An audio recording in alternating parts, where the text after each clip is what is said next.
À une époque lointaine, dans un village perché en haut d'une colline, vivait un peuple appelé les Mandjakou. Ce peuple était à l'apogée de son évolution. Les Mandjakou étaient réputés par leur respect indéfectible des traditions, leur force et leur sens de l'honneur. Le roi bienveillant, Unkuja, faisait partie de la dynastie Yenko.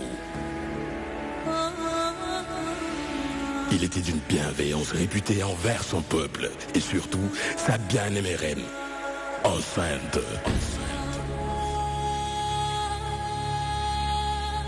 Celle-ci lui donna un fils, il fut nommé Ikedomine.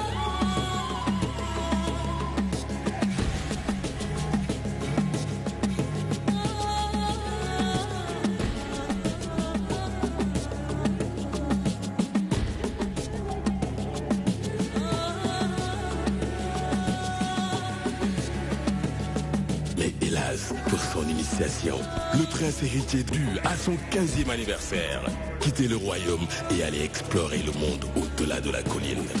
sama doom àll bi nag lëndëm na lool lu nee nga ca waaye gëm naa ni lu ma def ci yow boo ci boolee fit ak fulla ak fayda dangay am ndam bëgg naa nag nga dem jànkonteel loolu ni ab jàmbaar est très chaud avec d'une part LeBron James du côté des Lakers mais également Stephen Curry du côté de Golden State épaulé par Kobe Bryant.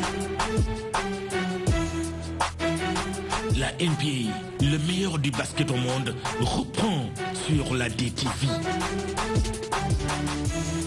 Des commentaires, des analyses, des reportages à suivre bien sûr lors des soirées show de la NBA. La NBA, c'est la magie du basketball mondial sur la magie de la télé. DTV.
Yes.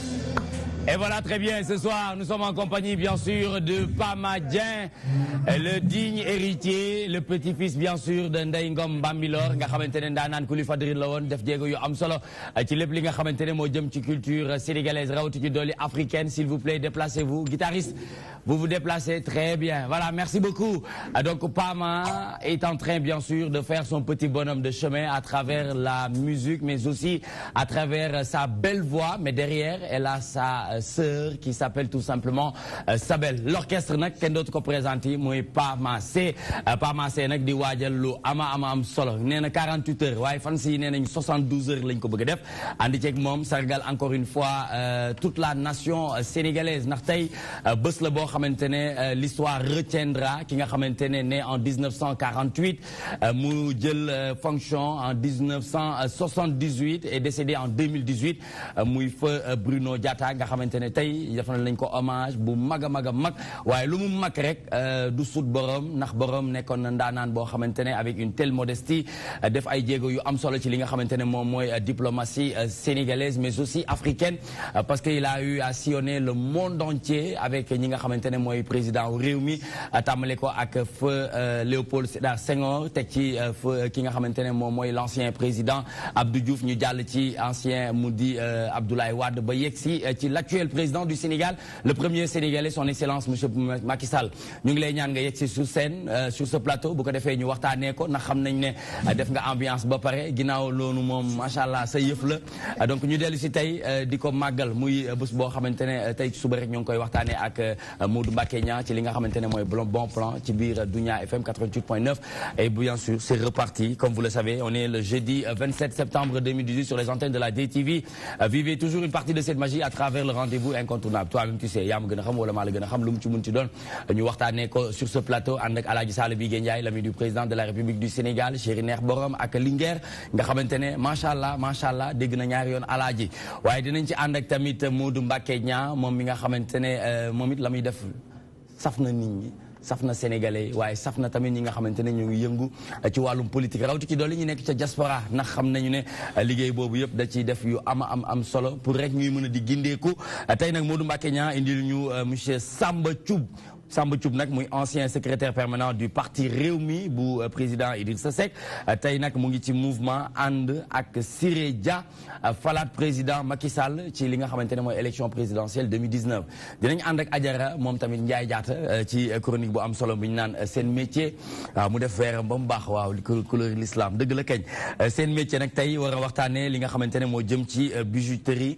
ñu war a waxtaan avec les bijoutiers les as des accessoires comme ni ñu koy waxee waaye ci kanam dina dalal bien sûr le président des bijoutiers du Sénégal muy monsieur Moussa Niang loolu dinañ ci ànd ak moom ci kanam tuuti mais di leen fàttali la deuxième édition Miss Étoile Sénégal 2018 mu dellu si waat ndax def nañ ko première édition affaire bi def buzz def ngandi tollé mais ñu ne dañuy defaat la deuxième édition bien sûr nga xamante ne ce sera le samedi 6 octobre au Pullman Teranga ñu ngi ci ànd ak madame Vanessa Akwala tout à l'heure moom tamit dinañ ci waxtaan bu baax a baax pour wax ñu disposition bi programme bi comment ça va se passer et les stylistes qui vont participer bien sûr à cet grand événement muy Miss Étoile Sénégal 2018 kon boog mbokk yi xam ngeen ne ñaareelu partie bi dinañ ànd ak Mame Diarra Pune Fashion nga xamante ne kenn dootu ko présenté ci chronique bu am solo bi ñu naan si lañ bokk ci la ñëpp bokk tey nag mu war a waxtaanee li nga xamante ne moom moo jëm ci handicap ak profession je suis handicapé mais il est chanteur guitariste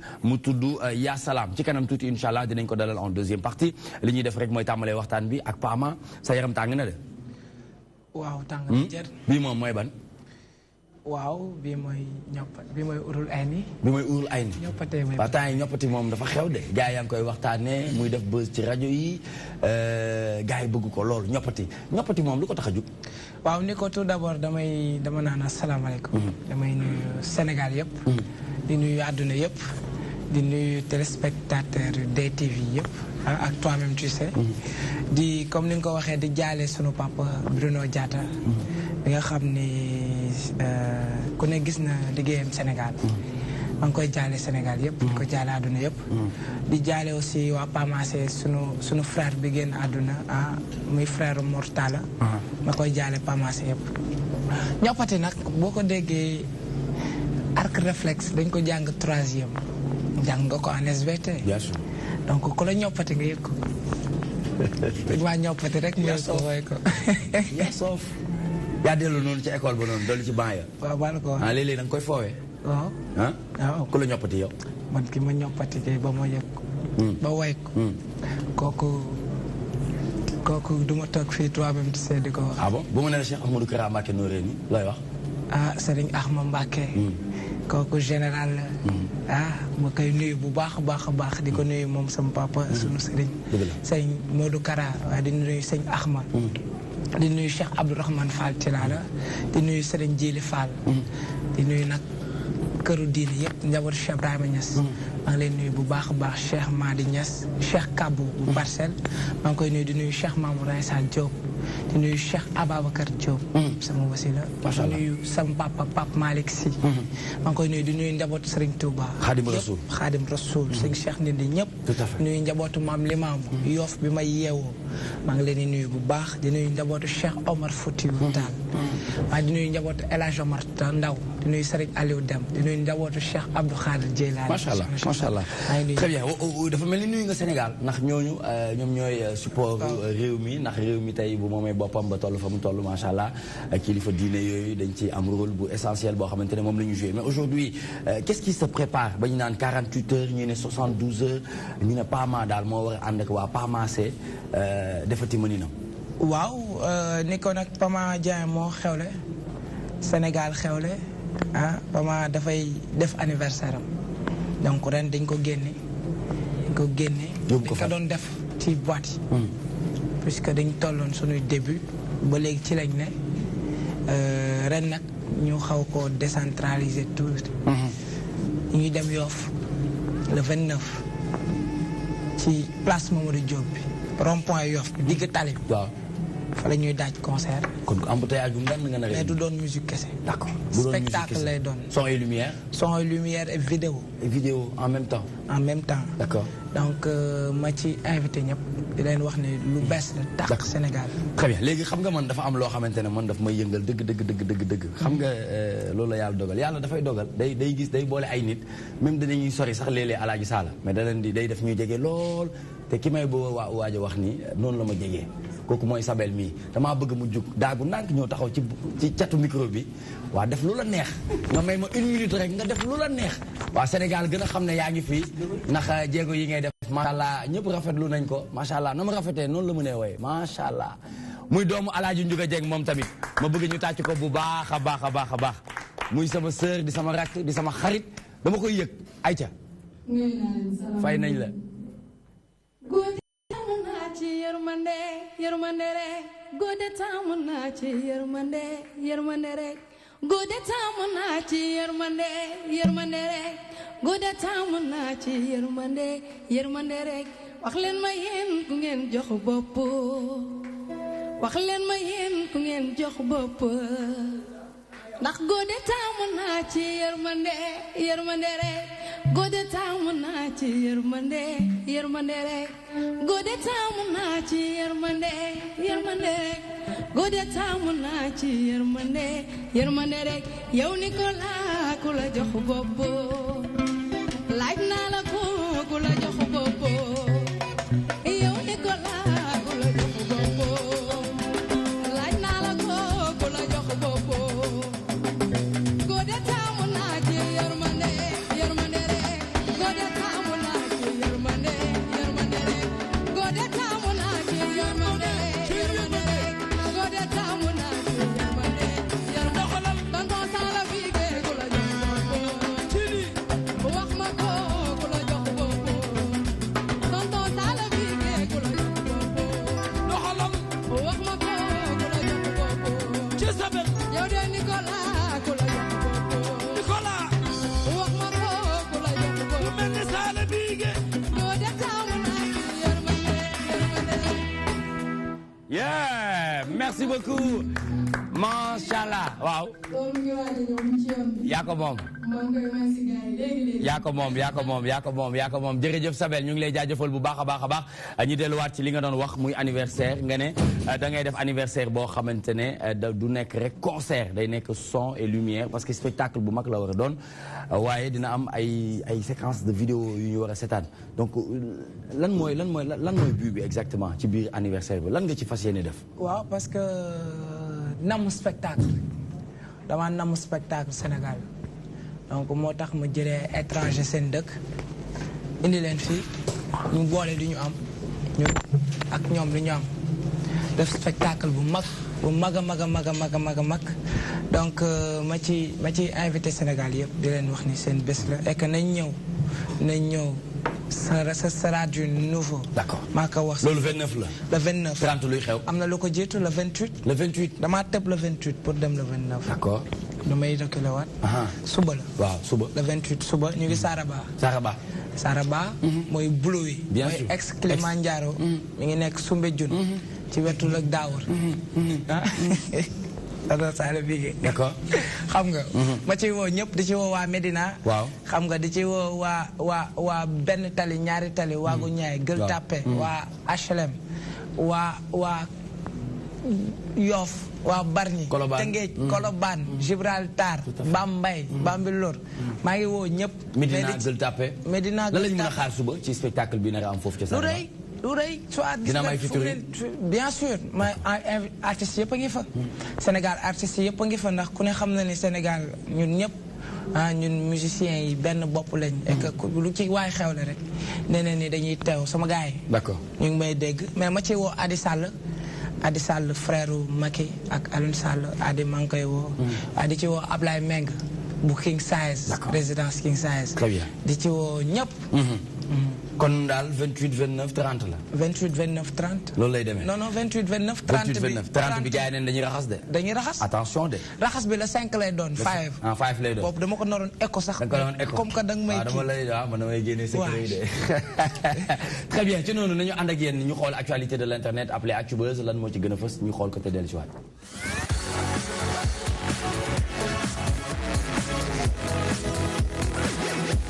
Très bien, Modou Makenya, nous avons xamal ci Seneweb, hommage à Bruno Diatta, le président Macky Sall. Bruno a rempli sa mission avec classe et honneur.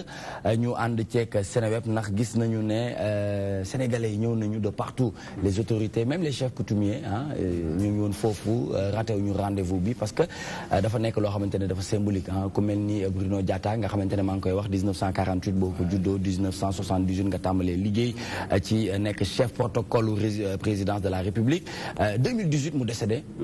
waaw ni ko waxee ku mag le Sénégal ñàkk kàngam loolu sax moo tax d'ailleurs hommage bi ñu ko rendre tey lu mu yàlloo la ci histoire sax bi ñu gëstoo ñu gis ni président Lamine Gueye ak président Senghor rek ñoo fi mës a am hommage bu mel nii. kon moom lu mu yàlloo la.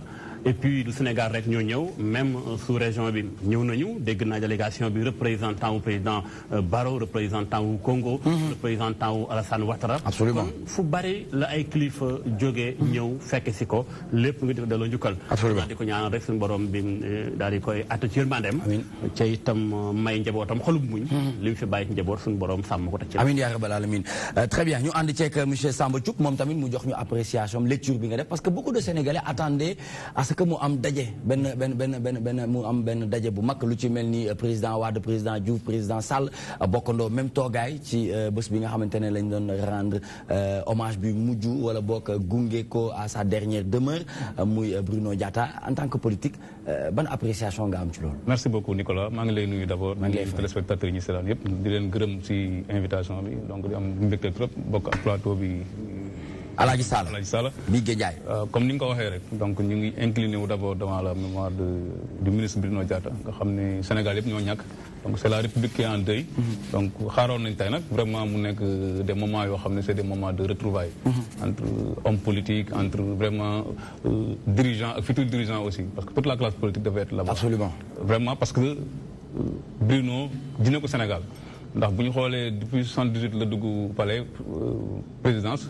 parce que président Senghor moo ko ràññee détecté ko teg ko fa.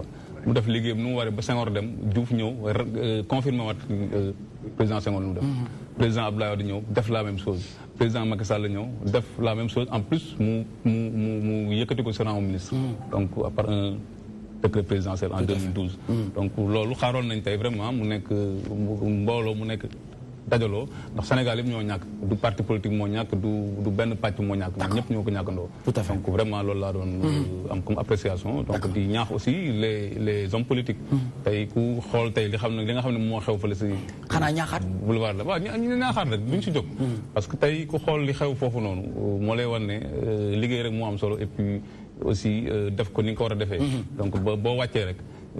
ñu rendre les hommages qu'il faut. seul le travail paye ñu ngi koy dégg sànq son excellence président de la république bi mu ciy wax nee na dinañ nekk sax ci yenn mission yoo xamante ne da koy jare sax mu fanaan ci biir otoom pour que rek affaire bi jaar yoon bàyyiwul woon dara ba ci météo sax da ci doon bàyyi xel ba léeg-léeg sax ngeen war a tukki mu ne dootoo ñu mun tukki nañu bàyyi ba suba wala après demain ndax jamono ji météo bi neexul donc yooyu noonu yëpp est-ce que amoo tiitaange tuuti ci relève bi.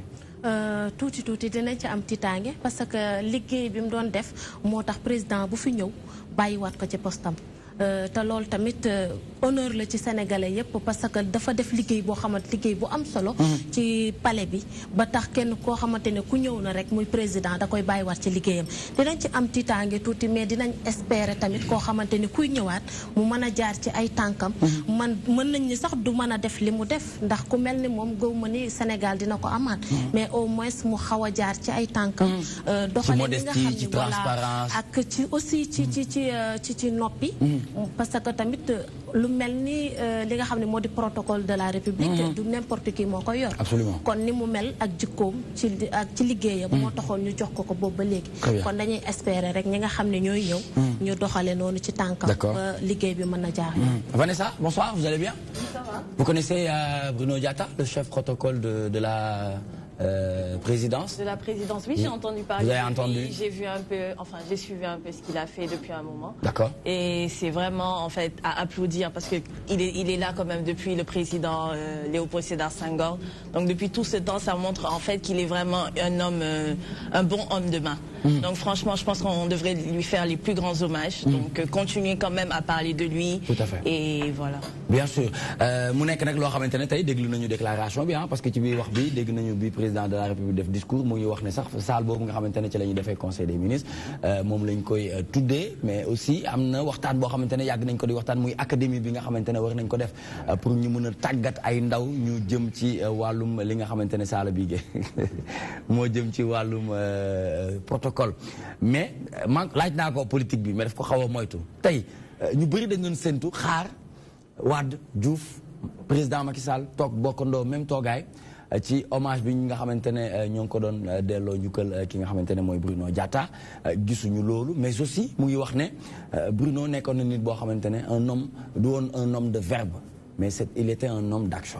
Effectivement waaw xam nga li nga ma njëkk laaj mën na am aussi président Diouf wala président Wade mën na am dañu am empêchement xëy na moo tax ñëwuñu mais yaakaar naa ni ñoom fa ñu nekk demu Bruno Diatta marqué na leen. parce que ku ci nekk rek ànd nga ak moom liggéey. donc xam naa ne fa ñu nekk ñu ngi koy ñaanal bon mun na am na xëy na ndax ñëwuñu. xat-xat yi la mais li am solo ci jàngat bi mooy un homme d'état dafa mën di garder secret d'état ñun li ñu war a jàngat ci Bruno Diatta mooy loolu. Nicolas 40 ans nga nekk ci biir nguur la nga xam lépp bu ko waxoon musiba am. xam na lépp la xam. na pat bu demee présidence wax de mën na ko non bu ñu dem tey. ndax tey jaww ji neexul. dëgg la bu ñu dem tey même trajet yi yenn voyage yi trajet bi longue distance bi dafay mën a xam ñaata kilomètres la da koy xam donc kooku li ma xamoon bëri na. mais li gën a am solo nee na nekkul loolu nit kuy wax nit ku doon jëf la.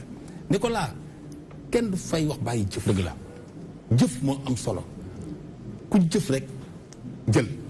Mame Cheikh Ibrahima Fall ko daan wax. dëgg la jëf jël. ku jëful doo jël.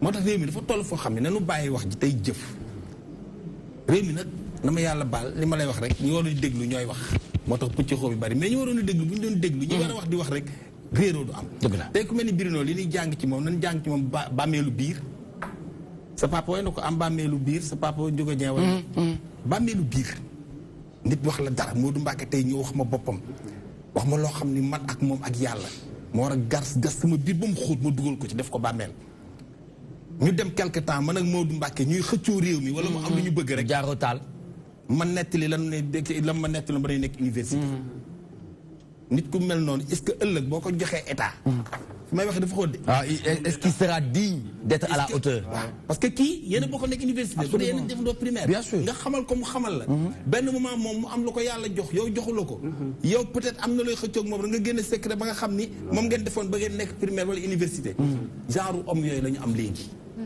man je pèse bien mes mots mais sama dëgg du ma ko raay réew mi toll na foo xam ni Bruno Diatta daal ku mënta jàng ci moom nga ne homme d'état nga te mënoo garder secret nekk ko homme d'état dañ la koy jiiñ très bien yàlla yërëm mu nekk lu am solo amin yaa rabbal alamin Alaaji Sall Bigué waaye ñu tëj foofu ci parenthèse boobu parce que nekk na loo xamante ne faaw ñu gën ci di bàyyi xel parce que bu ñu dajalee amaana que ci diplomatie def na ci 45 ans 41 ans yoo xam wala 40 ans yoo xam 41 ans yu mu servir ci biir li nga xamante ne moom mooy présidence en tant que diplomate parce que nekkoon na conseiller foofu ci ministère des affaires étrangères. dafa am sàng loo wax loo xam président daf ko wax sàng bi mu koy rendre hommage mooy par rapport ak benn académie de formation.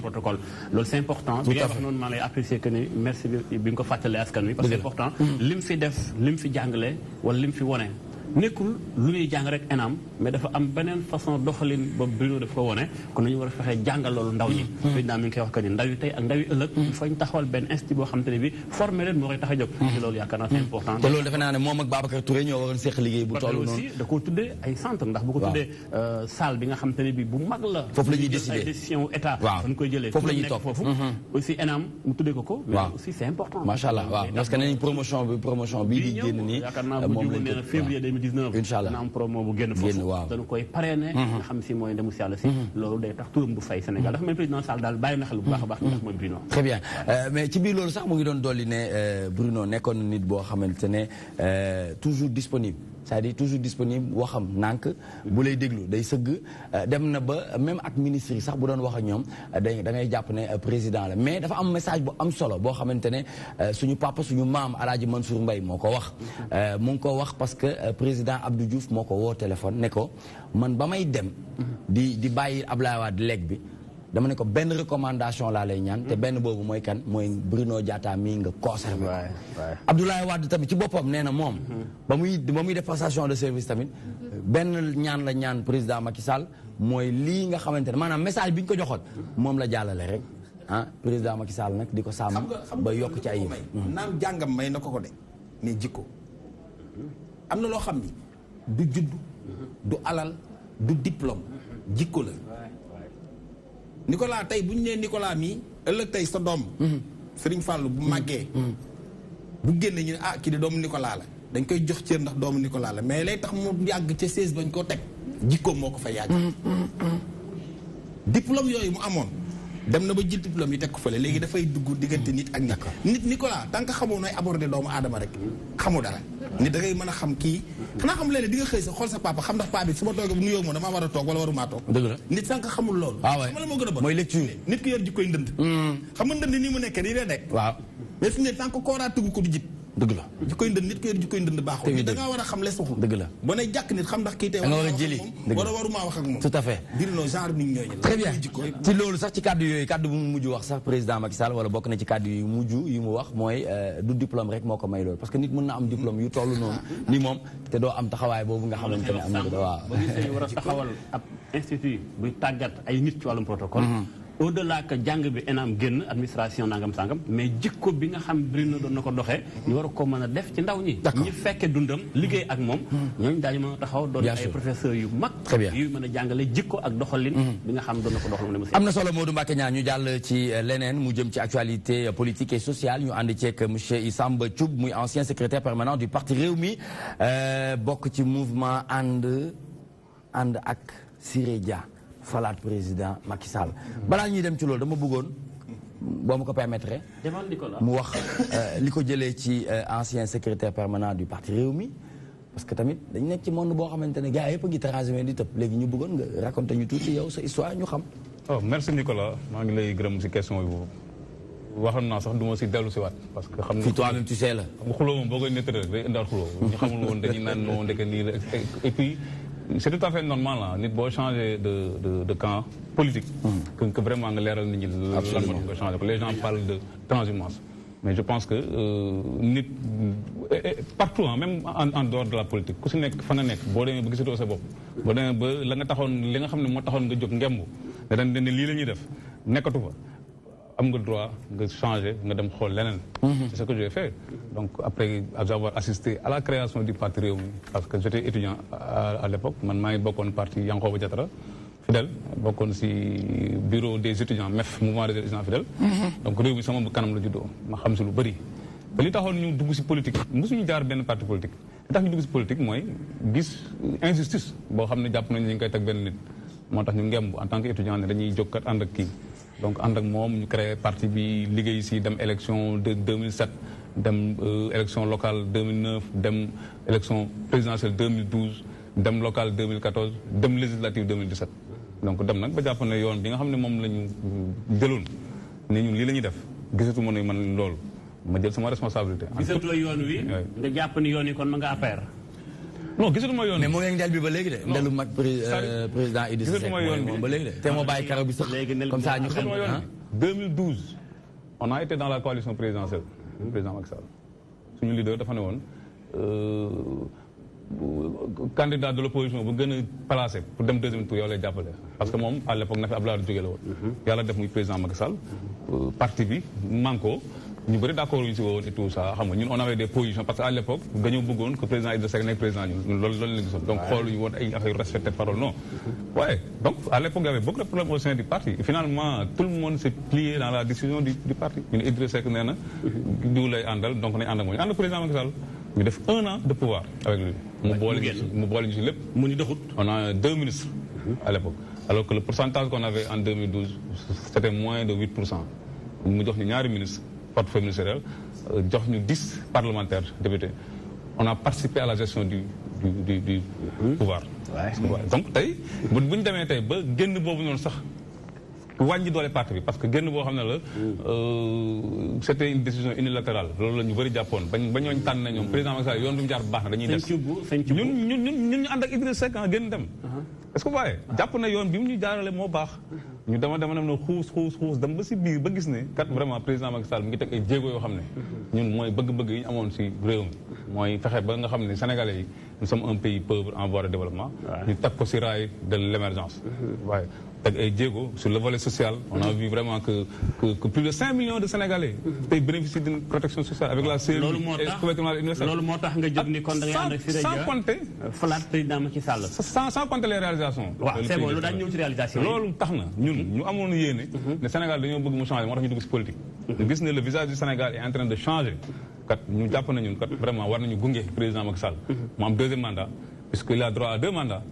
def na 7 ans 5 ans moo des maintenant du ñu fi nekk naan dañuy xeex pour ñu recommencer à 0 voilà donc loolu tax ñu yaakaar naa rek ma posé question bi nga pare ci foofu directeur général de la poste Siré Dia man moom laa àndal ndax li ma gis muy def comme politique man noonu laa ko bëggee mooy jëf te ba bàyyi wax pasare xaalis jëf te bàyyi wax non c'est-à-dire ça c'est loolu waxi ku jëkk kii wala waxi ku jéggi la parce que ku sa wujju di sëlam moom doo seet loolu léegi sëñ Thioub dégg naa ni nga indee mbir yi création réew mi sa kanam en tant qu'étudiant ba tey 2012 présidentielle yi coalition Benno Bokk Yaakaar génnaat bi waaye li ma jaaxal mooy moment bi nga demee ci président Macky Sall dafa am lu mu tombeel mooy bi yoon dogalee yoon teg la loxo ñu tudd mbirum drogue absolument bëgguñu sax di ko tudd ndax bu nee drogue day xaw a day waar lool mais toi-même tu sais là il faut que tout voilà ça doit se savoir lépp di faram fàcce ko mais li ma jaaxal mooy moment boobu yow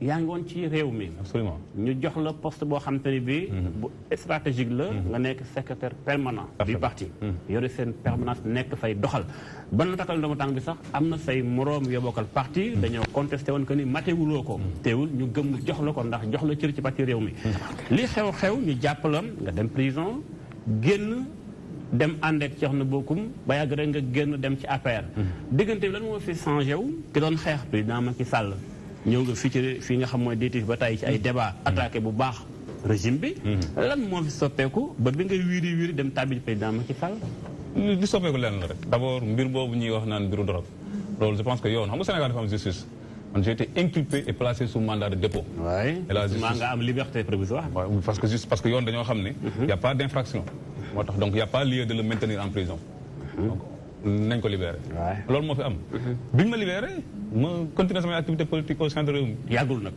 waaw yàggul waaw yàggul génn rek daal di contourner signalé boo xoolee sax bi ma génnee sax lan moo xew ci kaso bi lan moo xew foofu ci mandat de dépôt xanaa dafa am lu fa xew dafa am ay valises yu ñëw dafa am ay nit yu ñëw ba déet changement dafa radical kat dafa gaaw trop 2017 2018 rek yow nga mel nii kaso bi dama ko jàppoon nattu dama ko jàppoon loo xam ne aussi c'était une mission il fallait vraiment nga jaas parce que luñ tracé la mënoo si mission bi moo doon jóge ci dem président Sall non au contraire dama génn xool li taxoon ñi def politique man li tax ma dugg si politique mooy taxaw askan wi déet liggéey pour askan wi sëñ ci bu nga baal nga bëgg mu leer nga ne ci kaso bi nga am mission la woon pour yow fi nga xalaate ni li taxoon nga def politique mooy suqali réew mi bi nga duwul kaso yaa ngi ànd ak Idi absolument dugg kaso rek te commencé ami xalaat xalaat bi mooy kon dem ànd président Macky Sall non nu mu dikkee lu xew exactement loolu laa bëgg askan wi xamuñu amaana ci leneen bi ma génnee prison j'ai continué mes activités politiques au sein de réew mi dama continuer nekk secrétaire permanent malgré que bi ma duggee lu ne xew na sama ginnaaw nag lu ne def nañ ko. gars yi xeex na jàppale la il fallait non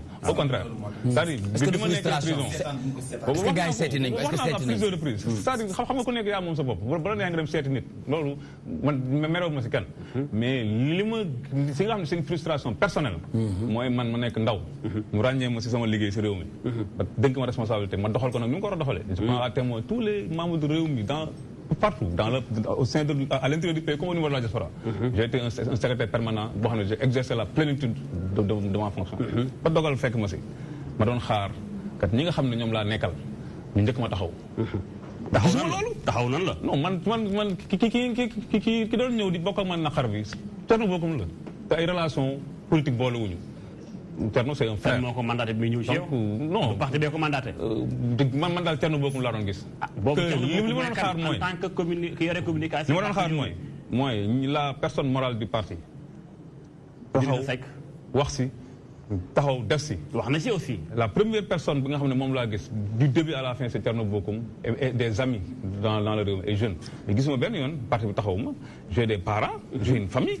gisuma benn yoon sama famille wax man ne ma parti bi taxaw ni wala au contraire ñu bëri sax bi ma génnee dañ maa xeeb dañ ma ne yow yaa ngi topp si ay nit di daw di guddeeg bëccëg suba ngoon parce que j'étais en permanence c'est-à-dire en exclusivité si ay liggéey réew mi laa nekkoon en exclusivité guddeeg bëccëg suba ngoon. mais loolu yaa ko engagé woon. mais c'est maa ko engagé woon. oui mais nag boo ko defee kenn mais nag am na loo xam ne nag. fii xam nga Sénégal la dañu xam teranga dañu xam aussi vraiment nit am naqar. gis ku ko jege taxawu ko. mais est-ce que sëñ Thioub loolu c'est pas une raison ah. c'est-à-dire ça jàpp ne kon conviction politique moo la yóbbu APR mais frustration moo la yóbbu APR. conviction politique aussi parce que waxuma ne li ma Idrissa Seck seetul moo tax ma génn réew mi non ça a freiné c'est-à-dire loolu freiné na lu bëri ci sama engagement. d'accord parce que vous voyez parce que bi Idrissa Seck nekkee si tolof si jafe-jafe yi kenn xoolul li mu def. ñun xooluñu ko jiñaan neewuñ non tout le monde s'est engagé ça même ceux qui n'ont jamais fait de la politique ont décidé de faire de la politique parce que jàpp nañ ne kat ku toll nii nekk kilifa si réew mi ngeen jaar fu ne lu mel ni waru leen boole ba nga digal ko def ko kaso dugal ko kaso parce que waaye donc loolu bokk na si lu tax ñu dugg mais tey li ma lay wax mooy li tax ma dem APR c'est par conviction et par principe je me suis engagé en politique pour servir les populations pour satisfaire les préoccupations des populations. C'est ce que le président Macky Sall est en train de faire aujourd'hui. loolu moo tax ma dugg ci politique. donc su ma gisee pourquoi Siré Dia. mais balaa Siré Dia sax dafa mais li ngeen di. Siré Dia mun Mbacke. Siré Dia Siré Dia dafa sori. xam nga kër gu nekk dafa Sall te Alaaji. non kër gu nekk dafa am bunt. Alaaji koo xamante ne ba 2017 mu ngi xaxar di sànni ay xeer. ba 2017 mais Alaaji waaye léegi xam nga leen rek laa bëgg Alaaji. dama bëgg rek mu wax ñu. lim doon sànnee xeer doon xaxar doon ñaawlu. waa léegi léegi loolu tey naka la koy def. ñett moo mën a am man li ma jàpp. ñett moo mën a am est-ce que doo wax bàyyi ba mu tontu ba dama bañ mu jël ci sa argument de. d'accord voilà day jël ci sa argument déedéet na tontu. man damay assumer lu ma wax lépp. je l'assume. léegi li nga waxoon noonu. j'ai rencontré le président de la République tête à tête. ah loolu kay non ça c'est récent le président là je l'ai rencontré le 25 août man mars laa dem APR mois de mars. pardon ñett yi ci question sax lay doon. mën na génn dem APR ndax seetaan bu ko waa réew mi seetaan muy la personne morale muy Idriss Seck seetaanu ko doxal wax ci waa réew mi ñëw. Thierno Bocoum dox na. non mais d'accord nee na Thierno Bocoum dañ ko koy nangul ah Thierno Bocoum nee na moom frère la. mais Thierno Bocoum bi muy ñëw foofu mu ngi ci biir parti bi. waaw d'accord mais xam nga tey peut-être Thierno Bocoum mun nañu en tant que ami mun nañu en tant que frère mun na am en tant que si mun nañu aussi en tant que responsable parti mun na am. mais moom li mu gisaal nee na Thierno Bocoum moo ñëw bi muy ñëw loolu bi ci des aussi mun na am aussi mu def mergade. mergade. waaw. maanaam mergade bi mooy am léegi rek daan na sànni waa pouvoir bi ay xeer ndax bi ngi réew mi léegi dekk na ci ay tolof parti bi nekk seetaan ko mun leen dama toogoon fi di sànni ay xeer léegi damay dem ca ñeen ak léegi di sànni ay xeer ñi nga xam ne ñoom laa nekkoon xam nga politique dafa doy waar. léegi nag loolu du sànni xeer sax moom nga voyé que man bugguma sax di ñëwaat si li xew li tax ma génn.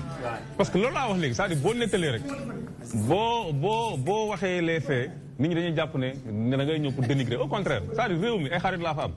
j'ai beaucoup d'amis au sein de réew mi. je ne le dis pas pour jeter des pierres wala pour non mais il faut nga expliquer parce que population dañuy jàpp ne que boo quitter ce parti politique dem beneen parti politique ça doit être banni non au contraire c'est-à-dire boo gisee ne yow da nga jël si yoon ne da ngay dem Saint-Louis yor vélo nit ñoo benn Mercedes bu jet privé ñoo ne la saa yi nañ dem Saint-Louis nag moom c'est ce que le président Macky Sall est en train de faire le président Macky Sall est en train de changer mais léegi idéologie bi aussi dafa jàpp naa ne waaw demal moom Samba dama jaaxal bëgg naa pour man li may laaj mais pour askan lay bàyyi xel mbaa nekkul ne buñ tuddee ñax moomu noonu jàppale ci. comme ñax mu bon mi. mooy drogue bi quoi Nicolas. damay rafetal waaw non télé lañ nekk nañu wax mu leer nag. d'accord am na ñu ko xamul. attention de kii. Samba bi ñu tuddee drogue. sa xaritu gunóor doo ko tënc ci miir. 21 kilos de drogue. dafa sakkan. 21. ñaar fukki kilo ak benn. dañ ko jàppee moom. da ngay wedd am da ngay dëggal. non c'est pas de la drogue d'abord. premièrement deuxièmement li ma si dugal. de defal ndànk lan la woon. xat la tudd. c'est un produit boo xam ne. xat bi lu ko tax a jóg. c'est un produit boo xam ne les Éthiopiens ñoom dañ koy jëfandikoo comme ni ñuy jëfandikoo gros. ma am benn frère boo xam ne mi ngi basé aux États-Unis xam nga Modou yi rek dañoo xaw a. mais Sénégal da koo considéré comme drogue. non bu ko considéré woon comme drogue du ma génn. bu ko considéré woon comme drogue du ma génn parce que la drogue trafic de drogue c'est une infraction boo xam ne criminelle. bu ko Sénégal considéré woon comme drogue du ma génn c'est l'article 34 du code de procédure pénale qui m'a libéré. moo tax ñu si wax yëpp. en quoi faisant il vous a libéré comment avec l'article. j'ai été inculpé placé surtout j'ai été inculpé placé sous bàyyi néeg ni ko la am. voilà j'ai été inculpé placé sous mandat de dépôt. le juge le doyen des juges ne m'a pas entendu sur le fond du dossier. J'ai fait 1 mois à Rebeuss. Mes avocats ont introduit une demande d'annulation de la procédure parce que c'est pas une infraction. Cette demande d'annulation a tardé à être enrôlée ndax ay procédure judiciaire Sénégal moo yeex ma def ñetti weer sama avocat ne léegi nañ déposer demande de liberté provisoire. Parce que c'est sûr et certain que si le droit est appliqué, tu vas être libre. On a introduit une demande de mise en liberté provisoire. La chambre d'accusation la chambre d'accusation a statué nee nañ non ça c'est pas ça ne nécessitait même pas un emprisonnement. Parce que il y a des cas de jurisprudence qui sont là. Il emprisonnement. Il fallait même pas le maintenir en prison. Il faut le libérer immédiatement. Le procureur général, près la cour d'appel, a introduit un appel. C'est ça qui m'a retenu encore en prison pendant 3 mois. Et c'est la Cour suprême. C'est la Cour suprême. Mais droit c'est eux qui ont rejeté l'appel du procureur général. Et c'est ça qui m'a libéré. Est-ce que vous voyez? Donc ceux qui ont parlé de drogue et tout ça. D'abord, même balaa ñu dem ci drogue. Man li ma si dugal les enquêteurs ce qui m'a li nga xam ne moom ma dugal si affaire bi mooy la donné joxe sa adresse. Moi je ne suis pas un trafiquant je ne fume pas et ceux avec qui je partage mes journées les heures de travail et tout ça le savent. Donc pourquoi les gens. mais douane xamul woon loolu moom. douane mi la jàpp moom xamul woon loolu. non douane moom lenn lay def. douane moom dañoo tuuma dañoo jël ne xaaral lii kat ñun lii xamuñu lan la. nañ ko yóbbu si kanamu yoon waaw si seen bopp kay dinañ la teg ci yoon. non c'est-à-dire lii ñun lii xamuñu lan la nañ ko yóbbu si kanamu yoon. waaw ñoom loolu nga parce que lii xamuñu lan la. bi ñu demee si yoon na leen non lii de y a le code des drogues au Sénégal lii de bokk si considéré ñu comme drogue. INP drogue la fa nag. fan INP drogue la fa. loolu moo tax douane tiit ci yow ba tax mu waroon la. guro gi nga jël bii boo ko yóbbu Makka dañuy jàpp. voilà c'est un produit prohibé. Voilà. Mais c'est pas de la drogue man jëfandikoo man c'est-à-dire ce qui m'a impliqué dans cette affaire là. enquêteurs yi xam nañ ko. voilà mais est-ce que nekkul nii li ñu bari njort mooy. bi nekkat am nga liberté provisoire. foofu nga tiise kon ni kat su ma delloo ci réew ma sànni xeer. ma ne maa woo ma ci mbaal mi. au contraire kon naa dem tabbi ca mbaalu gaa ya far ànd ak ñoom. au contraire cette affaire doit être tirée au clair. c'est ce que je demande. kañ lay leer maa ngi non c'est-à-dire xam nga tey mënuloo ñëw. nga jël un dossier boo xam ne yow wóor na juge c'est-à-dire même les apprentis juristes et tout ça mën nañu ko àtte. nga jël dossier boobu alors qu'il y a des centaines de man bi may génn Rebeuss j'ai laissé 2500 détenus là-bas pensionnaires. Et là le tiers les 3 quarts ñetti xaaj yi atteeguñu leen xoolaguñu sax seen dossier. nga jël benn dossier boo xam ne war na la kii moom bu ñu ko xool rek bàyyi ko. da nga koy teg fële xool yeneen dossiers yi nga xam ne moo gën a am importance. est-ce que bàyyi am na ñoo xam ne ils ont fait 5 ans là-bas sans être jugés. ñii 7 ans ñii 8 ans. il y a des gens avec qui je partageais la même chambre yoo xam ne. ban chambre nga nekkoon chambre 43 laa nekkoon. moom chambre boobu rek nga mos a nekk mosoo dem 13. non chambre 43 laa nekkoon. mais xam naa Rebeuss bu baax a baax parce que dama doon dugg fu ne di xool di saytu ñu ma mën a dimbale ma dimbale leen. waaw jàppale 43 yombul woon de non xam nga kaso moom neexul si kenn.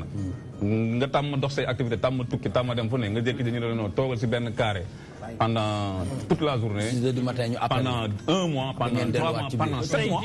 tey jii ndax chaque 6 heures du matin kañ dañu leen di yee. non je te wax naa ko. waaye taxaw ci buntu bi di. li ma si dugal. natt boo xam ne mooy dal ku ne. parfois da ngay gis nit koo xam ne day def crime. day ray nit. te ray nit taxaw ko woon jóg. te tayu ko loolu natt la. c'est-à-dire tey. kon erreur moo am ci xat bi nga doon jëli ci douane. man duñ ma yónnee drogue. jumte la duñ ma yónnee drogue ma xam ne drogue la ma dem di koy jëli. quand même ça xam nga je suis conscient. xam naa voilà sànq am nga wax bi nga demee ci prison bi nga ni. dafa xat lool ba ëpp. Mbadou kon ci septembre président Sall justice sénégalaise dafa doxul. loolu moo tax manquement yi yëpp am ay inconvénients. mais détenus yi may dégg ñi nga xam ne ils sont passibles à la chambre criminelle xam nañ ndax justice bi gaaw na léegi wala gaawul. bu njëkk ba chambre criminelle. du yaa ne fii la session dafa bari ca loolu yàggul dara. dossier dafa bëri mais ñi ngi évacué c'est-à-dire session chambre criminelle. benn yoon loon am si at bi. balaa 2012 benn yoon loon am. ñu ñëw 2012 ñu amélioré. ñu def fi may waxee yoon yi c'est accéléré bu amee pause peut-être 45 jours la 1 mois wala 2 mois maximum. mais les pensionnaires yi nga xam ne à Rebeuss qui sont passifs à la chambre criminelle ñu seen dossier ñu koy évacuer léegi. et que loolu si magistère président Macky Sall. voilà c'est important justice bi ñu koy améliorer au fur et à mesure. tout n'est pas parfait nag mais au fur et à mesure. affaire dina voilà ci beneen mbir Samba yaa ngi ci cabinet wu Siré Dia directeur général du poste. parfaitement. Siré Dia kooku xam-xam ni fi mu toll nii moom ñu ngi koy wax sax presque maanaam gàpp la boo xamante ni bii moom. 158 milliards. tak lay def ba tax poste ñu bari ni doy la xew doy na waar. Adjara Ndiaye yaa ngi fa mu barki démb rek ci benn reportage boo ko def. syndicat yi yuuxu nañ yuuxu bu rëy. d'abord loo fekk keroog poste ak jaaxle bi nga fa am en tant que journaliste dama lay bàyyi ak moom ci question boobu. lu doy waar lañ fa fekk ci poste bi parce que dem nañ fa. ñi nga xam ne ñoo di syndicat yi dama yaakaar ne loolu seen droit la parce que en tant que syndicaliste nga war a def li nga xam ni nga gis lu la neexul ci boîte bi ngay liggéeyee nga ni xaaral sax ma dajale travailleurs yi pour ñu xoolaat nan la ñuy doxalee suñu boîte bi ñoom nag ñu doon def seen assemblée générale ñu jékki-jékki gis fa nit ñu bëri ñu ñëw taxaw ñoom ñu ne carrément ce sont des postiers loolu la ñu revendiqué ni ce sont des postiers mais nombre bi c'était tellement voilà dañu bëri fa lañ jógee bon ku nekk daal nee na foofu lay liggéey ñii ñee nañ ci yeneen poste yi est-ce que jaroon na ay lacrymogène ak ay dax dañoo jékki-jékki rek ñoom ci boppam dañu génn ñoom wax nañ li ñuy wax ba pare parce que ñun en tant que journaliste dinañ ku nekk jox ko micro pour ñu wax ñu ànd ak Siré Dia nekk foofu di yuuxu ni dañu ànd ak Siré Dia par la suite police moo ñëw juste pour tasmas bi quoi voilà defaraat pour nit ñi mën a xaw a calme tuuti mais la ñu fa gis ci boppam moo doy waar parce que en tant que syndicaliste ils ont le droit ñoom tamit ñu wax li nga xam ne moo leen naqari mais bi ñu génnee pour wax dañu ni carrément du fa waxe syndicaliste bi boppam dafa génn ñu ne carrément du fa waxe du fa wax loo xamante ni pour Siré Dia ñoo ne syndicaliste du fa waxe ñu ne carrément du fa waxee loo xamante ni day yàqal Siré Dia ci la problème ba amee mais tam loolu tamit ñu bàyyi ko mu tontu ci d'abord may wax fee ni mu demee d'abord donc c'est militant j'étais là-bas c'est militant ay militants yooyu ñëw fekkee assemblée générale u SNTP ay militants SNTP la c'est des postiers bokk ci même syndicat du ay nervis comme ni ñu ko waxee wala ay nit non d'accord ñoo xam ne ñoo bokk seen mouvement syndical ñoom ñii ne ñoom ils sont pas d'accord sur la gestion du DG et la majorité a dit qu'ils sont d'accord donc léegi on a fait en tant que léegi même bu nekkee minorité bi moo am mais ñi bàyyi leen ñoom ñu wax li ñu xalaat ñoom xanaa nekkatuñ ci pays démocratie mais ñoomu nen la c'est-à-dire tey yow yaa ngi ne yaa ngi foofu passé waaw c'est-à-dire membre SNTP yi la les membres de SNTP ñi nga xam ne ñoo jóg taxaw ne du fi waxee ñoom ñoo ko jox baat ñoom ñoo ko joxoon baat ne ko xam nga day nekkal suñu représentant syndical tey moom ñoom ñu gis ne doxaleen bu ni muy doxalee moom dafa am ay dessous politique parce que tey mënuma jàpp SNTP di def conférence de presse ñu gis syndicat bu impôt domaine ñoo toog des gens de Sonko qui sont venus toog ñoo toog assister des gens de Sonko non c'est-à-dire ñooñu bokkuñ poste est-ce que vous voyez ñu gis aussi ne le secrétaire général de ce syndicat là à l'approche de chaque élection échéance présidentielle même habitude la am defoon na ko boo leen defee seen xool boobu kii la archive le 28 mars 2011 Ibrahima Sarr avait assiégé la direction générale de la poste parce que nous étions à quelques mois de l'élection présidentielle de 2012. bu ñëwee tey donc bëgg def la même chose c'est normal ay liggéeykat yoo xam ne ñoom seen bërëbu liggéeykaay moo leen ñor ñoo taxaw ne ko bu ñu yàqal suñu li nga xam ne moo tax ñuy joxe dépense. voilà sëñ Thioub bi ma xoolee gëstu bu baax d'ailleurs sax bëggoon naa fee invité kenn ci syndicat bi mais du wees mais ñoom li ñu wax mooy FMI sax wax na ci gis naa document boobu Fonds monétaire international en tant que xam nga ko ni muy pasaree dafa métti. ne ñu jot na poste dakkal lii mu nekk ni ndax du jaadu. d'accord dem nañ ba ginn sax ni 150 milliards mi ngi dugg a génn ci diggante poste ak trésor boo xam kenn xamul nu muy demee. ñu ne nag loolu nekkul lu jaadu ndax poste dafa doon patrimoine boobu dañ ko war a préserver. ci Sénégal booy xool dafa tàmbali ñàkk yu mel noonu. li mu amoon ci ay entreprises yu national dafa commencé dee. daanaka poste moo fi des. est-ce que nekkut ni Siré Dia mi nga nekk ci cabinet di ko jàppal tànk ci wàllum politique aussi bu fekkante ni li mu nekk dëgg la du bàyyi ñee ñuy wax rek après mu génne leeral waaye nag doo fi waxee moom activer ay nit. d'accord day mel ni kon am na lu lay tuumaat. Siré Dia loolu la def d'ailleurs parce que boo leen déglu la déclaration du DMC.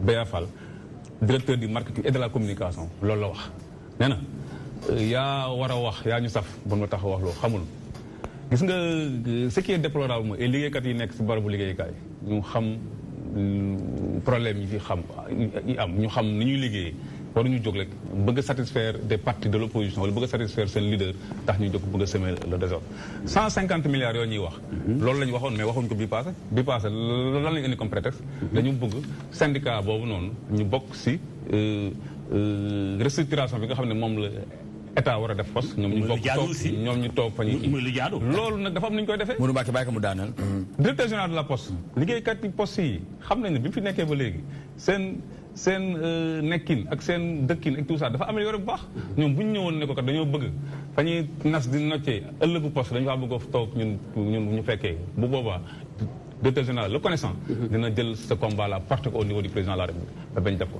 150 milliards yi ñu wax ne FMI loolu c'est le rapport de l'année dernière wax nañ tamit ci mais xoolal foofu nga demoon dans le site du FMI là foofu nga demoon waaw foofu mu demoon dans le site du FMI là bëgg 150 milliards demaat fa léegi nga xool benn question pour moom leer demaat fa nga xool fi may waxee yow nii dafa jeex fi may waxee yow nii la poste est dans une bonne pente la poste ne doit aucun sou à l'État du Sénégal parce que dafa am entre État ak la poste un contrat de dette croisée est-ce que comprendre garantie bi nga xam ne moom la ñu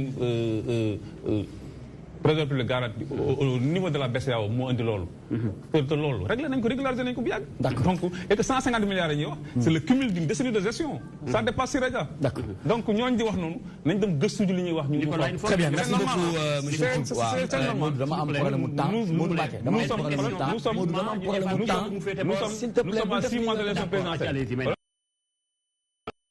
c'est normal cet acharnement sur le directeur général de la poste Siré Dia. Merci beaucoup. Il est en train de tout faire pour que l'opposition bañ a am dara. jërëjëf merci beaucoup monsieur Samba Thioub ancien secrétaire permanent du parti Rewmi nekk ci bopp mouvement ànd ak Siré Dia falaat président. c'est la bokk nekk waaw ci bopp bi nga nekk rek. non nekk ci bopp bi nga nekk rek yow kañ saay da ngay laqatu waaye baax na. présidentielle 2019 lañu doon waxtaanee l'APR en ordre de bataille ci noonu nañu ànd ak Vanessa ak voilà. Vanessa, ça se passe? Ouais, ça va. La deuxième édition se prépare? Oui, très bien. Quand même. Waouh!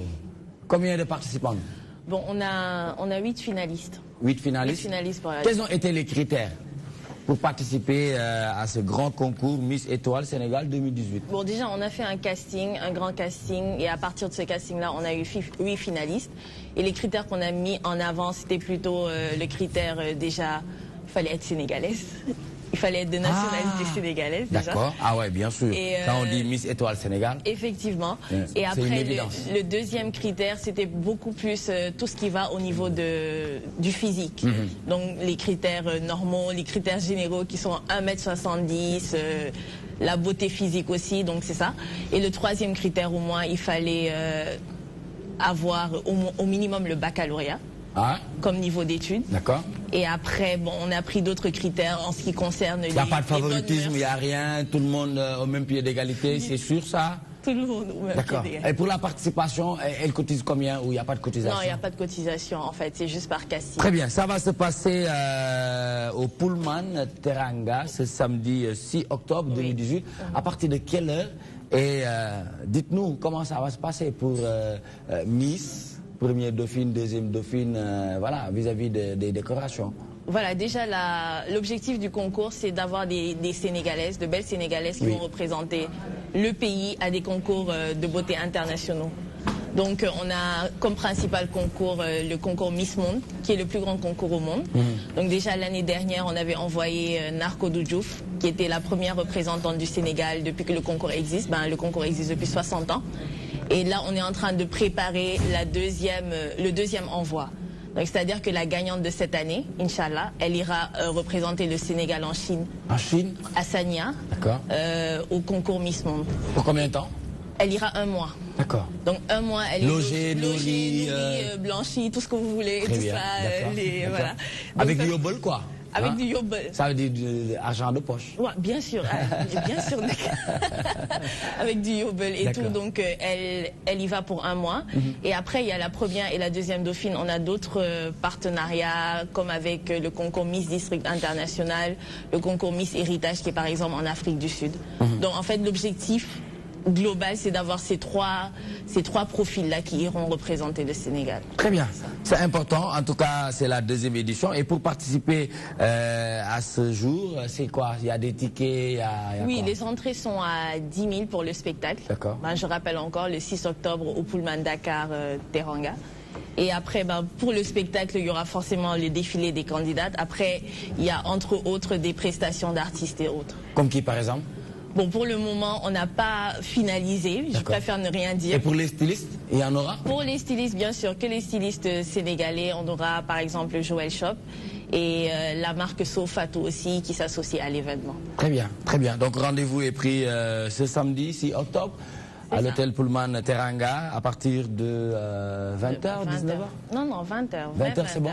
20h Barne. Oui, Barne. Ah, d'accord. Comme on dit, ah, bien sûr. Dinaño supporter, ma xool kan mooy gagné. Bien sûr. Hein? C'est important.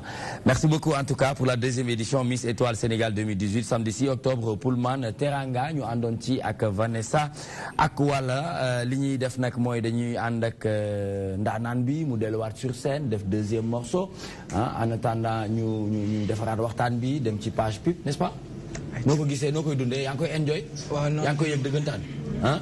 Évolution musique sénégalaise bi yaa ngi ciy gis sa bopp? Bien sûr, bien sûr. Commencé na fay? Ah waaw, mais liggéey la rek. Sodaam kañ la la gëj a woo? liggéey bu nekk mi ngi fay. Kañ la la Sodaam gëj a woo? Sodaam mi ngi woo ñëpp. mu ngi woo ñëpp. Très bien Modou Mbacké, le temps moom muy dem sur scène ma bàyyi la nga def la dernière question demal sur scène s'il te plaît. waaw dernière question bi xam naa mooy li ma doon wax sànq mooy li ma doon ñaan mooy par rapport ak recrutement yi nga xam ne ñu ay recrutement politique la. parce que bi ma mujjee dégg syndicat yi ne ñu presque 300 et quelques personnes yoo xam te ne bii mbaaru sax ci nga bokk yow. ndax yaa ngi ci cabinet Siré Dia ne ñu moom daal ëpp na ci amuñu fa benn njëriñ. xam nga loolu ñoom seen wax la te syndicat bi damay wax rek ne kii wax loolu. kooku baatu syndicat bi waxewul baatu syndicat bi. peut-être baatam lay waxee. baat politique non mais loolu si kanam dina leer incha allah. ban parti la li ma mën a wax mooy non bëgguma sax di tudd ay affaire am ak yooyu mais li ma la mën a wax la mooy man li tax ma ne fa mooy leeral. mooy directeur général Siré Dia fi mu jëlee poste. d'accord ak fi mu ko yóbbu tey. je pense que bu amoon lenn loo xam ne. def nañ ko si lu gàllankoor doxalinu poste. d'accord président de la République moo ko fa teg par décret présidentiel te il est satisfait de son travail. très bien ça je peux le garantir. jërëjëf donc lu may wax Fapal di wax ku sonn noonu di sëlëm. waaw doo set te loolu nag mooy wax moom la du wax. jërëjëf moom li muy def. da koy def. d'accord su si boole wax. il est pas c'est pas un homme de verbe c'est un homme d'action. c'est un homme d'action. et qui le fait très bien. et qui l'a démontré. Vous avez tous vu en 2017. Merci.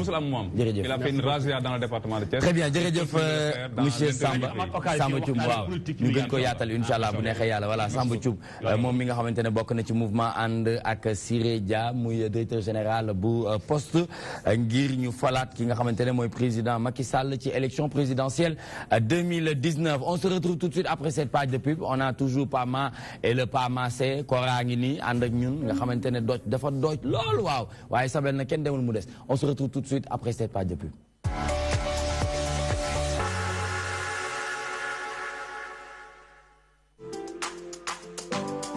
Pour l'organisation de vos salons, foires, conférences, Escaf Event met à votre disposition du matériel de dernière génération. Des chapiteaux de plus de 1000 mètres carrés, des tentes de 9 mètres carrés, des tables et des chaises standards, des tables et des chaises VIP, des écrans plats de dimensions variables et des panneaux numériques. Escaf Evans, c'est aussi vos événements clés en main avec du matériel de sonorisation high-tech et des estrades pour podium. Escaf Evans, une expertise avérée pour l'organisation de salons, foires et conférences. Escaf Evans, l'assurance d'un événement réussi. La saison 2018-2019 de la NBA arrive doucement mais sûrement et vous pouvez vivre les soirées chaudes de la NBA sur DTV. Une saison qui sera chaud et très chaud avec d'une part LeBron James du côté des Lakers mais également Stephen Curry du côté de Golden State et pour les par Kobe Bryant. La NBA du basket au monde reprend sur la DTV. Des commentaires, des analyses, des reportages à suivre bien sûr lors des soirées show de la NBA. La NBA, c'est la magie du basketball mondial sur la magie de la télé. DTV.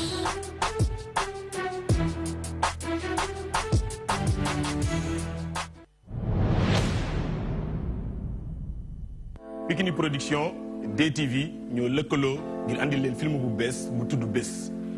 Bés film la bu ñu leen di présenté ngir bégal leen yee leen jàng ak jàngale tamit.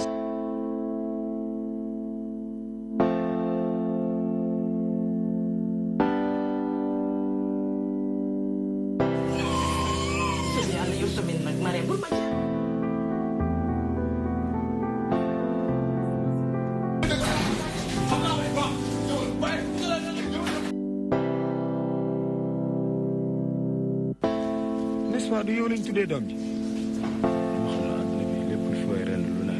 histoire yi ñu leen di nettali yëpp fii la xewee ndax réalité souvent day dépasser fiction.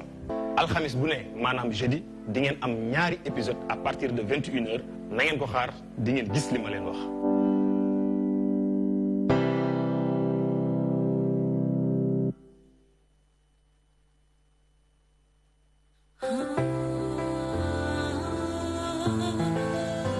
yow yëg nga li ma yëg Baba am dee nga jëm fan Baba am dee nga jëm Saly hôtel Amaryllis loolu kañ la le 29 septembre lu yëngu lu ne la ko yëngal la ko ëpp doole nag Baba kuy sa gan mu ne ma Wally Ballago Seck xale bi xew ci jamono. Yeah. Ah, Karina. N'écoute pas. Allô. Baba am di kuy sa invité mu ne beneen xale bi xew ci jamono Abiba.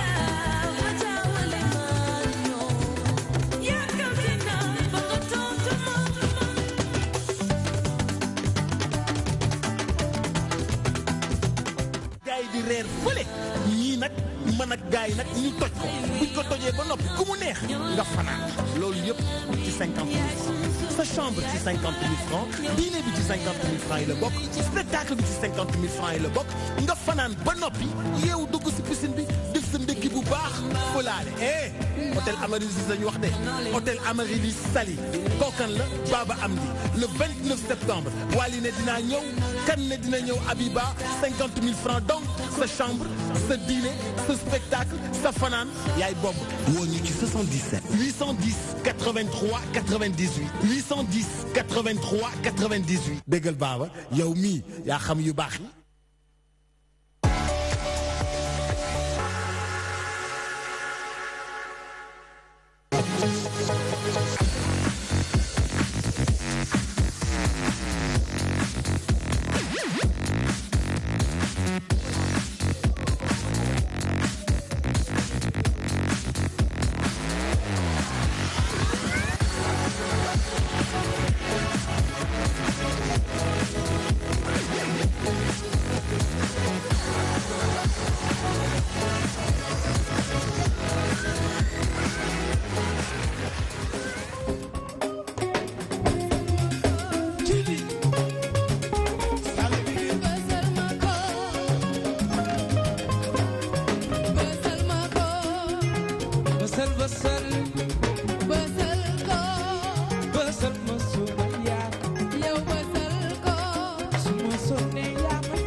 Toi-même, tu sais, prends son petit bonhomme de chemin depuis les HLM 1. Pama togol nonou, maa ngi ñëw léegi ci yow. Pama togol nonou, ñu ngi yegg si léegi ci yow. C'est toujours dans Toi-même, tu sais, le rendez-vous incontournable de remercier les Sénégalais de l'extérieur, de la diaspora qui nous suivent grâce à l'application DTV Sénégal ou le site internet www.dtv.sn. ñu ngi ci def bu baax a baax ñi nga xamante ne ñu ngi ñu ciy seetaan waaye di remercier ñi nga xamante ne ñu ngi ñuy seetaan ci sangatv.com ku ci mel ni Fatou Ndiaye madame Sarr yaay bébé Nogoy ñu ngi koy nuyu foofu ca France ca 15e. Il vient de nous rejoindre sur ce plateau muy invité wu ki nga xamante ne moom la ñuy wax Adjara Ndiaye ci chronique bi nga xamante ne moo jëm ci seen métier tey war a waxtaanee métier bijouterie waaye dina waxtaan ak ki nga xamante ne moom mooy le président des bijoutiers du Sénégal muy monsieur Moussa Niang moom la ñu àndal nii moo toog ngir ñu waxtaanee bijoutier les as des accessoires dinañu ànd ak aussi Mame Diarra Pouné Fashion moom tamit mu ñëw ànd ak invité muy Ya Salam nag dootuñu ko présenté ndax ñëw na ci Toi-même tu sais def ay mëninam def lu am solo def lu professionnel donc tey Mame Diarra moo ko indi ngir ñu waxtaanee handicap ak profession moom mu ne il est handicapé mais terewu ko mu nekk chanteur ba pare di jouer li nga xamante ne moom mooy guitare donc tout de suite sans plus tarder li ñuy def mooy ànd ak Adjara Ndiaye ci chronique seen métier c'est maintenant.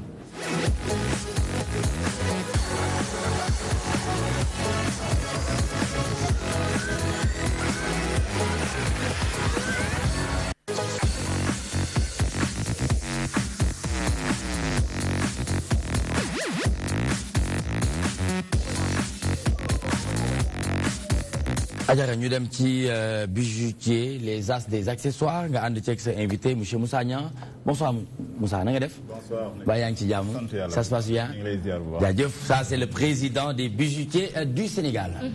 comme ni nga ko waxee Nicolas boo nee bijoutier sunu xel yi day dem ci or argent mooy ñëpp ñi nga xam ne dañuy liggéey ci wàllum takkaay tey nag ñu am fi comme ni nga ko waxee président des bijoutiers du Sénégal xam naa bala ñuy waxtaan seetaan rek dañuy seetaan on va juste regarder quelques extraits avant de revenir sur le plateau. Très bien.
Pama, il faut nga moytu foofu.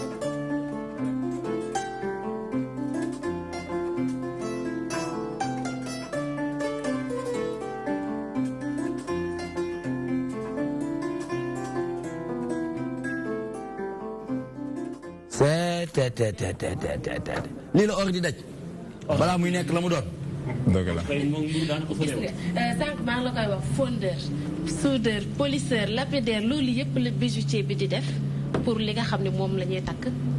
ñu mën ko pour satisfaire la demande des clients. ñoom la ñuy wax ni ñoom ñooy xaritu jigéen ñi. parce que bu ñu nee takkaay jigéen ñi ñoo tax. waaye gis nañ takk nga de dafa mel ni yow dañ fa génnee ah président yaa def nii président. alors Moussa ñu bëggoon a xam rek parce que sànq seetaan nañu extrait bi gis nañ ni liggéey bi metti na lool balaa ñuy am li nga xam ne moo di takkaay yi ñu bëggoon a xam nan ngeen di liggéeyee yéen bijoutier yi. Adjara ñu ngi lay sant di la gërëm di gërëm Nicolas toi-même tu sais di gërëm ñi ci plateau bi yëpp. Alaaji Saare bi ñu ngi lay gërëm. di la alaaji la moom alaaji la alaaji di la ziar bu baax a baax. bon en fait c'est vrai que ñi ngi sant ñëpp bijouterie wax nga ko mooy wàllum takkaay que ça soit de l'or wala mu nekk xaalis nit ki war ko métal la boo xam ne nit ki da koy transformer ki koy transformer mu nekk produit fini bu ñu tuddee bijou moom mooy bijoutier bi. mu am benn processus de fabrication boo xam ni je pense que ci biir off ñu ngi waxtaan léegi wàllu fi or bi di jógee muy jóge Sabodola muy jóge ci suuf si suñ ko extraire mu nekk benn or boo xam ni suñ ko tëgg bi jotee moom lay transformer ci processus de fabrication li ci njëkk nag mooy fonderie wax nga ko léegi. mais or boobu naka ngeen koy tuddee nu muy ñëwee noonu brut. or brut lay doon mais or brut boobu sax soo dee xool en fait ni muy génnee ci kii bi il faut nga xool titre bi ban titre lay am. parce que en général comme Sénégal suñu dee wax or titre bi fi am mooy bi muy génn day nekk ay 22 carats 22 plus 22 moins et cetera or boobu ñun dañ koy allier titre ko ba nga xam ne dina dëppoo ak 18 carats. parce que Sénégal en fait presque 18 carats la ñuy gën di takk. 18 carats boobu la nit ñi di transformer mu nekk ay bijoux transformation bi nag mooy jógee ci wàllum nettoyage allier ko ba mu titre bi nga contrôler ko par des réactifs. pour mu woon leen ne 18 carats la wala 14 carats la wala 9 carats. loolu ngay jël nga transformé ko transformation bi mooy li nga wax léegi benn fonderie la boo xam da nga koy dugal ci forge. forge boobu léegi évolué na ñu nekk ay forge électrique ay jamono ay upp la daan doon. léegi ñu ngi ci ay forge électrique moom mooy dem nga dugal ko ci laminoir fi nga gis xale bi di tirer soo soxlaa fil nga dugal fil soo soxlaa laam nga dugal laam beneen bi mu nekk yeneen processus ciselage. fii xanaa dañ koy fii moom li ñu koy def ñoo ngi koy lakk de. fii moom mi ngi tirer day xëcc or bi. d'accord maanaam dafa bëgg am plateau. lampe boobu la bëgg am. commencé ay découpage waaw moom la am justement. commencé découpage nii lay def ci or bi. mu jàll soo demee ba def ciselage wala nga am ay fil jaxase ba am benn bijou boobu di nga ko dugal wàllu polisseur wàllu vibration mooy nettoyer ko. après nga soog a am benn produit fini. pour embellir ko quoi. pour embellir ko que ça soit de l'argent que ça soit de l'or que ça soit beneen métier aussi ci processus de fabrication boobu lay jaar. on voit aussi que c'est métier la boo xamante ni aussi. dañ ko askanale maanaam askan mooy liggéey wàllum bijouterie. waaw c'est vrai loolu peut-être ay jamono la woon ñu naan askan bijoutier bi il faut mu nekk tëgg. maanaam nga xam ni ay maamam la ko donde mais léegi je pense que on a démocratisé ce métier. je pense que bon tous les métiers yi nga xam ni xam nañ ko au Sénégal nous sommes en train de les démocratiser ñi ngi leen di ubbi yaatal ba nga xam ni ki ko bëgg mën na ko def te je pense que ñun aussi ci loolu la ñu mën a gagner parce que tey jii famille ñoo daan def bijouterie exemple man ma juddu nekk rek bijoutier xam nga am 2 métiers ñu yóbbu ma école ma jàngi du tee dama am 2 métiers su ma demoon ba am diplôme bu ma mën a am aussi damay toog ci mbaar mi di lëgg c'est un lu rafet la loo xam dañ ko war a sacerdoce la leg la héritage la bijouterie ci ñun leg la mais quand même da ngay dem ba épouser métier bi épouser métier parce que di nga gis des bijoutiers yoo xam ne ils sont de hauts fonctionnaires bon xam ne defatuñu seen métier mais du tey maîtriser nañ ñaari métiers yi parce que exemple tey jii man bon def naa j'ai bac plus am sama maîtrise def sama AA d'études approfondies mais teewul maa ngi ci mbaar mi moo ma may li may dundee donc je pense que loolu lañ war a inculquer xale yi vous parlez léegi maa leen sur ngeen di wax di métier mooy li nga xam ni tey jii en fait man damay profiter rendre hommage à Bruno Diatta parce que problème bi mooy li ñu war a jàng mooy métier ku fonk métier loolu rek la wone fonk métier def benn processus boo xam ni xamul ni dina am xaalis ci métier mais dafa mettre en exergue métier kon ndaw yi li ñu war a jàng tey ci bis bi mooy kenn ku ne ci li nga nekk bul ci séentu xaalis séentu ci lekk lu ñuy nettali ëllëg parce que tey jii li mu am kenn ku ne bëgg na ko am sa askan tout entière rendre la hommage donc nit ñi loolu la foofu la ñu war a xoole métier parce que su doon koo xam ne xaalis lay wut nga ni bàyyi na fi nangam mais doo dégg loolu da ngay dégg processus bi fi mu jaar 40 ans respecter métier ba mën ci am woy boobu mu am donc ñun ndaw yi ci loolu la ñu war a dañu liggéey ba dee alors ñu gis ni tamit liggéey bu metti la bu am ay risque tamit parce que tamit li ngeen di utiliser matière bi ngeen di utiliser am na ay substances yoo xamante ni bu ngeen koy du yàgg ngeen koy def rek dina am loo xamante ni dina leen ko gàllankoor ci seen wàllu wér-gu-yaram. waaw c'est vrai bijouterie nekk na liggéey bu metti defe naa ci wàllu bi ngay jël or bi di ko fondre soo nee yaa ngi fondre or bi donc am na luy génn ay saxaar yoo xam ne mi ngi génn ba li ngay utiliser laminoir bi yooyu yëpp day am ay risques ba li ngay commencer di tester or bi ay acides réactifs ngay utiliser ce sont des acides nocifs à la santé loo xam ne am na man jàngat bi ma ci am mooy mag ñi bi ñuy def bijouterie daana jànkoonteeg jafe-jafe yooyu mais sans xam ni sax jafe-jafe yooyu mi ngi leen di gaañ maanaam da ngay gis mag moo xam ne su ëllëgee dootul am ay bët su ëllëgee aussi pratiquement dootul mën a dënnam yàqu na parce que man dama naan bi ma njëkkee prendre conscience de risque boobu nga xam ne mag ñi moom la ñuy am mooy bi ma nekkee labo di def ay sciences oxyde de réduction te boobu loolu daanaa ko def atelier sans xam ni am na des risques donc bi loolu amee yëpp ñu xam ni donc bon mag ñooñu loolu moo doon yàq seen i bët maanaam ngay sóob mooy bijou bi nekk blanc nga war ko rendre mu nekk nga teg ci benn plaque dorure mais boobu ay réactif ngay utiliser ay bain ngay utiliser bain chimique alors que mag bi sax xamuloon ni loolu ay bain chimique la nga xam ne liy génn ci kii bi da koy noyyi di wane ni jàmbaar la alors que fekk loolu mi ngi koy poison la boo xam ne mi ngi koy gaañ risque yooyu am na ñu ngi ciy bàyyi xel parce que tout simplement ñu ngi liggéey ak la caisse de sécurité sociale yoo xam ne dina def ay prévention des risques ci wàllu santé sécurité yu mel noonu parce que li nga xam ne sénégalais amu ko mooy culture de risque parce que l'artisanat yëpp les métiers de l'artisanat yëpp que ça soit menuiserie que ça soit dafa am ay risques yoo xam ne am na ko mais nit ki dafa war a am culture bi ñu jàngal ko lan la pour ëllëg aussi peut-être am na lu ma jaaxal du ñàkk nga andi ma ci ay leeral Sénégal dafa am or Sabodala ñu ngi fay mbelli or depuis des années mais est-ce que loolu yéen bijoutiers yi yéen a ngi gis seen bopp ci or dafa mel ba léegi Sénégal day dem Dubaï mbaa beneen réew jënd fa or te fekk na or baa ngi Sénégal ndax yéen a ngi jënd or directement ci Sabodala. waaw da nga laal point bu sensible boo xam ne ñun dafa naa li mu waraloon kuréelu association nationale des bijoutiers du Sénégal moo doon tey jii contrainte majeure bu am mooy jafe-jafe bu rëy mooy ñu ni Sénégal am na wurus or ñëpp di ko wax partout dans le monde mu am ruée vers l'or parce que or fu mu am aussi day am ruée ñëppay ñëw mais malheureusement bijoutiers yi amaguñ ci or boobu accès wuñ ci. ah bon ba léegi mënuñu ni accès wuñ ci def nañ li ñu war nag parce que en 2013 le président Macky Sall jëloon na mesure ni désormais il faut mu am benn quota boo xam ne dinañ ko jagleel bijoutiers yi.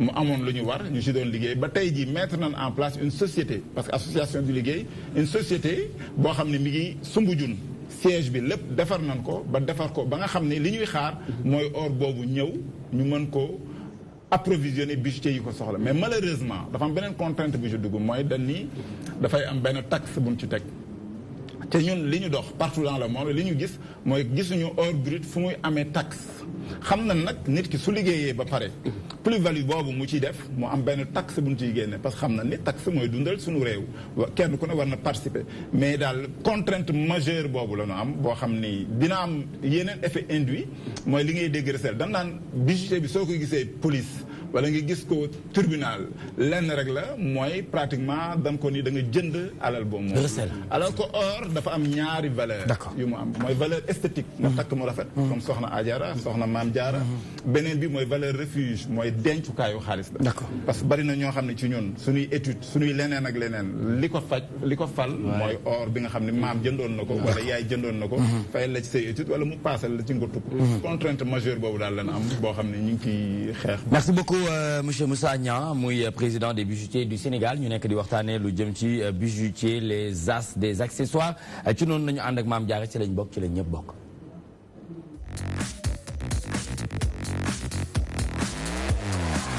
Maam Diarra yaa ngi ànd ak yaa salaam naka mu. lépp tranquille yaa ngi doxal naka guitare bi Maam Diarra war a waxtaan ak yow nag lu jëm ci handicap et profession je suis handicapé chanteur et guitariste Maam Diarra Pone Fashion gis nga comme ni nga ko waxee rek nga def jongama mineur waaw jongama mineur ah bon mineur dafa am ak majeur waaw ah bon non yow kii nga yow léegi majeur nga. maa ngi def jongoma mineur rek. kon boog baax na ay ca doxala.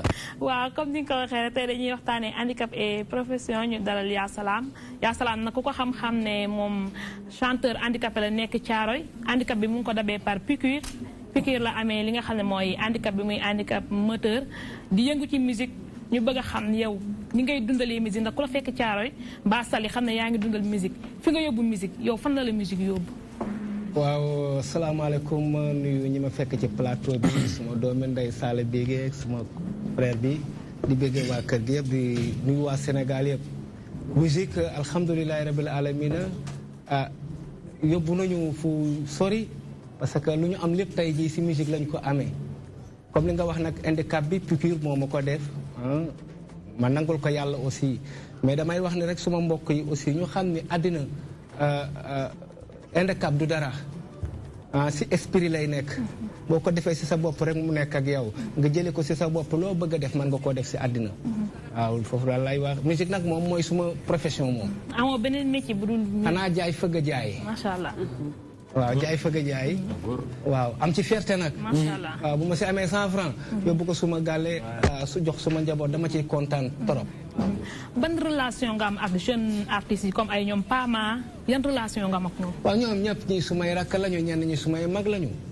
ñu mel ni Pape Diouf Wally Seck même Youssou Ndour sumay mag lañu Souleymane Faye Maxu Lebu gi d'ailleurs maa ngi war a def benn programme boo xam ne le 6 octobre pour di sargal Maxu Lebu gi ak Souleymane Faye ma ciy invité DTV yëpp Sali Bigi bëgg naa ñëpp ñëw assister loolu parce que Sénégal nag ñun ñëpp ñoo waroon a sargal ku mel ni Maxu Lebu gi wala Souleymane Faye parce que liggéey nañ ko ci musique sénégalaise. Tout à fait. Voilà.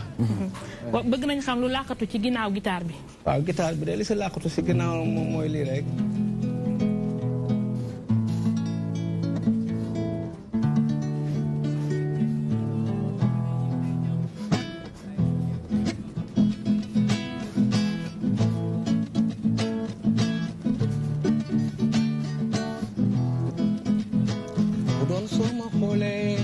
sa bopp ci man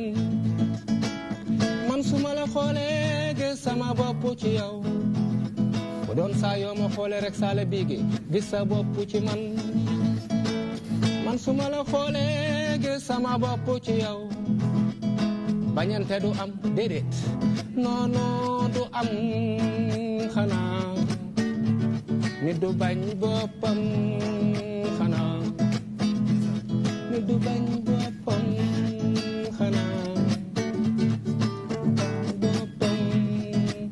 melokaanu jambi bul si jàppe jambi boo si jàppe jambe man la nax sa waaji. Très bien.